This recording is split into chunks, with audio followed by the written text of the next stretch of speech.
BJP की सरकार ने असंगठित अर्थव्यवस्था पर आक्रमण किया है और आपको गुलाम बनाने की कोशिश की जा रही है।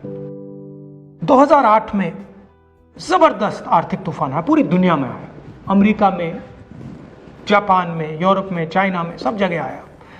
अमेरिका के बैंक गिर गए, कंपनियां बंद हो गई, एक के बाद एक कंपनी की लाइन लग गई, बंद हो गई। यूरोप के बैंक गिरे, मगर हिंदुस्तान को कुछ नहीं हुआ। यूपीए की सरकार थी, प्रधानमंत्री जी के पास गया और मैंने उनसे पूछा, मनमोहन सिंह जी बताइए, पूरी दुनिया में आर्थिक नुकसान हुआ है, हिंदुस्तान को कोई असर नहीं हुआ, कारण क्या है? मनमोहन सिंह जी ने कहा, राहुल, अगर हिंदुस्तान की अर्थव्यवस्था को समझना चाहते हो तो यह समझना होगा कि हिंदुस्तान में दो अर्थव्यवस्थाएं हैं। पहली असंगठित अर्थव्यवस्था और दूसरी संगठित अर्थव्यवस्था। संगठित अर्थव्यवस्था में बड़ी कंपनियां, नाम आप जानते हो।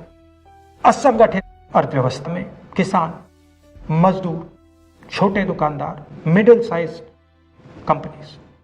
जिस दिन तक हिंदुस्तान का असंगठित सिस्टम मजबूत है, उस दिन तक हिंदुस्तान को कोई भी आर्थिक तूफान छू नहीं सकता। अब आज के दिन आते हैं। पिछले 6 साल से बीजेपी की सरकार ने असंगठित अर्थव्यवस्था पर आक्रमण किया है। 3 बड़े उदाहरण तो मैं आपको अभी दे देता हूं। नोटबंदी, गलत जीएसटी और लॉकडाउन।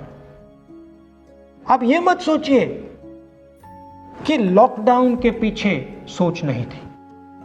यह मत सोचिए कि गलती से आखिरी मिनट पे लॉकडाउन कर दिया गया है। इन तीनों का लक्ष्य हमारे इनफॉर्मल सेक्टर को खत्म करने का है।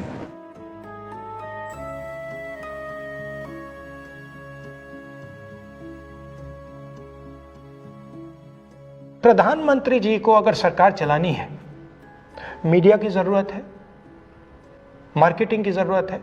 मीडिया और मार्केटिंग 15-20 लोग करते हैं। इनफॉर्मल सेक्टर में पैसा है, लाखों करोड़ रुपए, जिसको ये लोग छू नहीं सकते।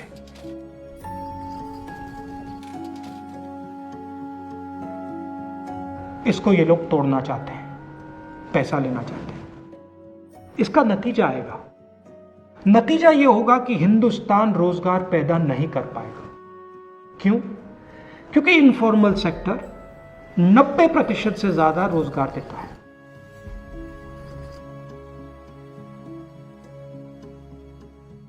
जिस दिन इनफॉर्मल सेक्टर खत्म हो गया, नष्ट हो गया, उस दिन हिंदुस्तान रोजगार पैदा नहीं कर पाएगा।